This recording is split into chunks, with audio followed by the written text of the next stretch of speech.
8h moins 10, l'heure de retrouver Guy Carlier. Carlelli, bonjour Guy. Oui, j'étais en train de rêver sur un opéra rock sur le général de Gaulle, vraiment, ça me donne envie. Vous irez 18h Guy Carlier, on y va ensemble samedi prochain. On y va ensemble. On prend le train si vous voulez pour aller donc à l'école militaire.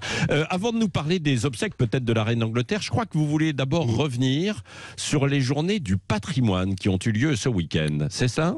Oui, je voulais rendre hommage à tous les volontaires qui ont permis, en ces journées du patrimoine, d'ouvrir au grand public les monuments nationaux. Ouais. Et si j'en parle, c'est que par une modestie qui vous honore, vous ne direz pas, Patrick, que vous avez participé à titre bénévole à ces journées du patrimoine. Et on a pu vous voir, en effet, tout le week-end au Body Love du Cap d'Agde, où vous avez fait découvrir à un public béat d'admiration le monde féerique et mystérieux du cuir et du latex. Ça, on n'est pas prêt d'oublier le regard émerveillé des enfants à la vue de tous ces miroirs au plafond. Une bien belle journée. Lors de ces journées du patrimoine, on a pu visiter également des bâtiments historiques totalement restaurés pour l'occasion. Par exemple, je suis passé hier devant le Grand Palais, c'est incroyable. Il y avait une queue interminable qui attendait d'y pénétrer.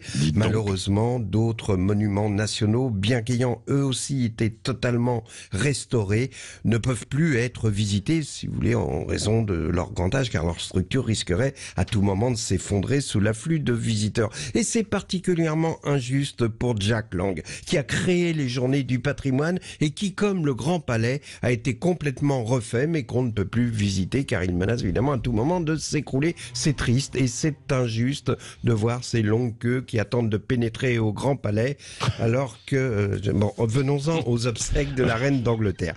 Il est temps que ça se termine, ça n'en finissait plus. Oui. C'était pire que la tournée d'adieu de Charles Aznavour. Enfin là, c'est la dernière à Buckingham, c'est un peu son Bercy de fin de tournée. Ça va être commenté par Stéphane Bern. Alors l'avantage d'être comme moi, je me la pète un peu, ami avec Stéphane Bern, c'est qu'il vous confie les petits secrets des rois, des reines, les anecdotes évidemment médicales ou sexuelles croustillantes, ce qui nous intéresse. Comme par exemple ce roi, je dis pas son nom, mais vous le verrez aujourd'hui aux obsèques de la reine, qui est doté d'une poche de colostomie, et je trouve que ça constitue un merveilleux symbole de la vacuité des choses humaines. Vous savez, c'est comme les médailles de guerre dont les aristocrates sont bardés alors que le gars n'est jamais allé au moindre combat et qu'il sursaute en poussant un cri aigu au bruit d'une canette qu'on dégoupille. Alors, à propos de médailles, figurez-vous que l'équivalent anglo-saxon de la Légion d'honneur s'appelle l'ordre de la Jarretière.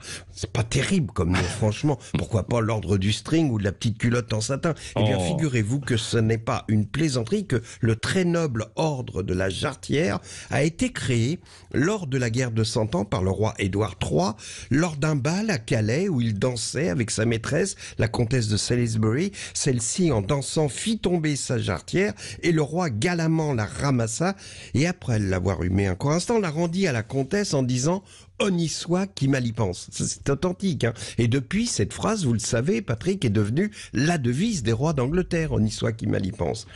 Quand on pense que dans les livres d'histoire, on nous raconte la belle histoire des bourgeois de Calais qui sont venus s'humilier en remettant aux Anglais les clés de la ville, alors qu'en réalité, le roi les a même pas reçus. Il était occupé à danser le menuet au bal et à ramasser la jarretière d'une demi-pute. Franchement, ça tue le rêve.